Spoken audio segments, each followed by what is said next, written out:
Të dashur teleshikues të televizionit të shqiptarëve të Amerikës. Përkushtimi ndaj vendlindjes merr forma dhe mënyra të ndryshme, sidomos tek bashkëdhetarët tanë me origjinë nga Malësia e Madhe. Jo shumë kohë më parë, ishin pikërisht ta bashkëdhetarë që u mblodhën për të subvencionuar rikonstruksionin e rindërtimin e televizionit lokal shqip në Maltëzi, televizionit BOE. Pikërisht të ardhurat që ata grumbulluan, aso kohë bën të mundur që të hidhen hapat e parë drejt rikonstruksionit të këtij televizioni, i cili ka shërbyer si zëri i shqiptarëve në Maltëzi, gjë nga koha kur i ndjeri Tom Bojaj krijoi këtë televizion duke shërbyer malësorëve me gjuhën e tyre, me informacione në gjuhën shqipe, në një vend ku presioni ndaj gjuhës amtare kombëtare shqipe ka qenë prej shekujsh i madh. Është pikërisht kjo dëshirë që i bashkon edhe këta bashkëdhetar sot këtu në një lokal, Bread and Roses, për të grumbulluar të ardhura, për të grumbulluar subvencione për përfundimin dhe realizimin e këtij televizioni në çdo aspekt dhe në aspektin teknologjik. Si pasojë, këta kanë organizuar jo vetëm takimin me fond mbledhse këtu në Detroit, por edhe në New York, për të grumbulluar sa më shumë fonde, për të bërë të mundur që të realizohet pikërisht ky objektiv, që zëri shqip i një televizioni të pavarur në Malësi të vazhdoj të jehoj për të gjithë malësorët dhe që televizioni BOE të vazhdoj të jo vetëm të vegjetoj, por të ecë përpara duke pasqyruar jetën e malësorëve në trojet e tyre, duke bërë zëri tyre kudo që ndodhen. Profesor Dr. Anton Lajçaj, i cili është dhe një nga antarët e bordit për fondin për grumbullimin e fondeve për televizionin BOE. Zoti Anton, kjo ka nisur disa vite më parë dhe tashi po shohim se është faza e dytë. Përse nevojiten fondet dhe përse do shërbejnë ato? Parë dy t'ju përshëndes ju dhe falenderoj shumë për prezencën tuaj dhe për përcjelljen e aktivitetit tonë. Në fakt, projekti gjithësisht ndërtesa për ndërtimin e objektit të ri të televizionit BOE, pikërisht praguri i themelit është vendosur me 1 mars vitin e kaluar 2025 dhe mendojmë që ta përfundojmë gjithësisht. Plani është që inaugurimi të bëhet me 18 gusht këtij vitit.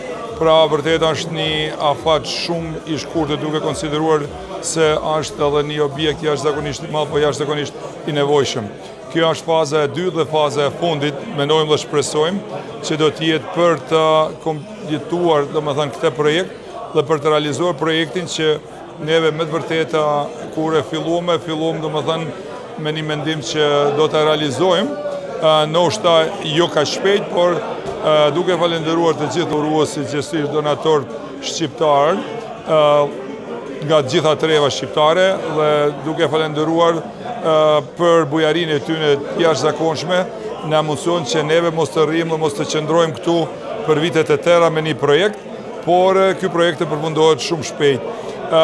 Projekti është pra në fazën përfundimtare, normalisht janë edhe detalet për të përfunduar dhe për të përmbyllur, dhe besoj që si që thash edhe më parë, kemi caktuar një datë që data 18 gusht të jetë data e inaugurimit dhe dua që njëkohësisht të shfrytëzoj rastin të përshëndes edhe drejtuesit e televizionit BOE në Malësinë e Madhe për punën e tyre dhe fal punës së tyre të palodhur dhe drejtimi që ata kanë marrë që televizionit të jetë shqip dhe vetëm shqip. Kjo ishte edhe arsyeja kryesore që neve u angazhuam për të gjithësisht ndërtuar një objekt të ri dhe ta kenë si dhurat në shenjë falënderimi për punën e tyre nga diaspora shqiptare në Shtetet Bashkuara të Amerikës. Po nga ana teknike apo në këtu përfshihet edhe?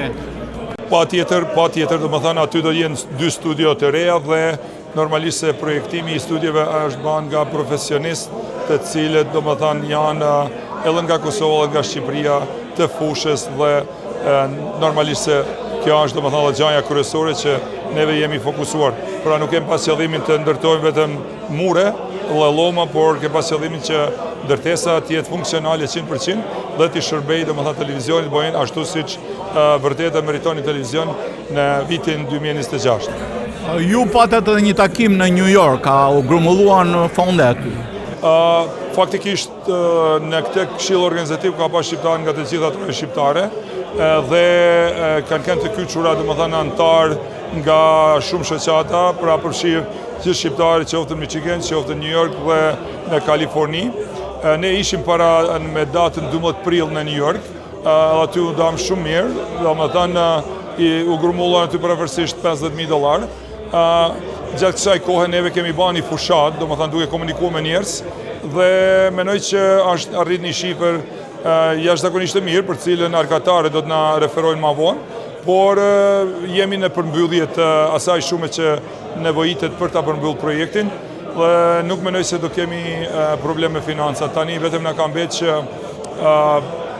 qësisht punëmarrësi që është duke e punuar objektin ta përfundojnë ashtu siç duhet. Shpresoj besoj që ajo do realizohet sepse të gjitha kushtet janë domethënë të pjekura dhe jemi bërë përpjekjet maksimale për të ardhur deri në këtë moment. Dhe edhe një herë duhet të falenderoj sinqerisht nga zemra në emrin tim dhe në emër të grupit si koordinator për këtë projekt në Shtetet e Bashkuara të Amerikës për gjithë ata të cilët vërtet kanë dhënë shumë jashtëzakonisht të mëdha. Domethënë kemi këtu donatorë që kanë dhënë nga $20,000, domethënë kanë dhënë nga buxheti i tyre për ta përkrahur këtë projekt. Dhe duhet t'i falenderoj sinqerisht dhe shpresoj besoj se nuk do të danë të zgjenjur në kohën kur ata do të kenë mundësi ta shohin objektin dhe të kënaqen me ata që vërtet djersa aty nuk ju ka shkuar bërë. Faleminderit. Ju uroj ju për punën e mirë organizative dhe punën e mirë të përkushtuar patriotike që bëni dhe të shohim sa më shpejt punën e realizuar.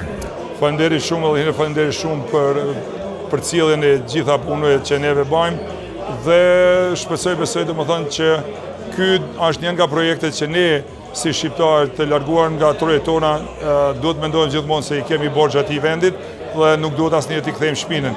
Pra gjithmonë duhet të mendojmë të ndajmë diçka nga vetvetja dhe ta ndihmojmë vendin tonë. Sepse neve shumicën nga ne domethënë kemi lind kryet ose kokën atje dhe jemi borxhi atij dhe është gjithmonë nder për të punuar për vendin tonë. Të dashur teleshikues, në këtë takim nuk mund të mungonte organizatori, kryetari Josef Det Vukaj. Josef, si shpjegohet faza e dytë e këtij fundraiser, pasi ju keni filluar disa vite më parë, mësuam që ka në ecur ndërtimet, po kërkohet diçka më tepër. Përshëndetje, në radhë parë, mirë se u ka për zoti. Kjo është faza e dytë këtu në Michigan. Është faza e domosdoshme sepse projekti ka arrit për mu kryer 70%.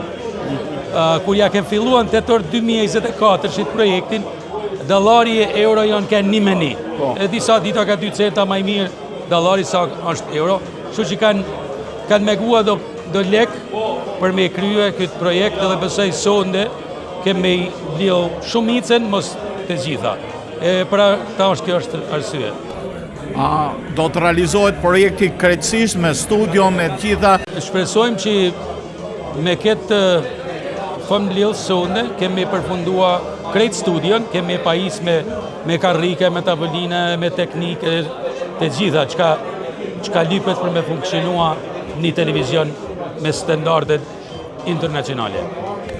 Shumë mirë, ju urojmë të mirat për të ruajtur vlerat më të mira të malësisë, edhe në bujarinë tuaj, por dhe për të ruajtur edhe vlerat adhetare në vendlindje që një televizion si Bojini përcjell. Faleminderit prej diasporë shqiptare, si të gjithë prej tana anti-shqiptarizmit, Shqipni, Kosovë, Maqedoni, Maltezi, gjithë ku jetojnë shqiptarët kanë marrë pjesë për me realizuar këtë projekt. Në fund është gjuha shqipe në pyetje. Për ata e kem krijuar këtë studio që të vazhdoj brez pas brezit me gjuhën shqipe me kulturën, me traditën, me historinë shqiptare. Që mos ne shkruaj dikush tjetër historinë, që mos ne impunoj dikush tjetër një kulturë tjetër ose një gjuhë tjetër. Për këta është arsye. Dhe për këtë ju uroj në zemër të gjithë teleshikuesve tanë, por dhe në emër të gjithë shqiptarëve për këtë punë mjaft të mirë patriotike që keni bërë e po bëni. Shumë faleminderit. Të nderuar zonja edhe zotëri, të respektuar miq, bashkombas, veprimtar dhe dashamir të fjalës Shqipe Mimrama.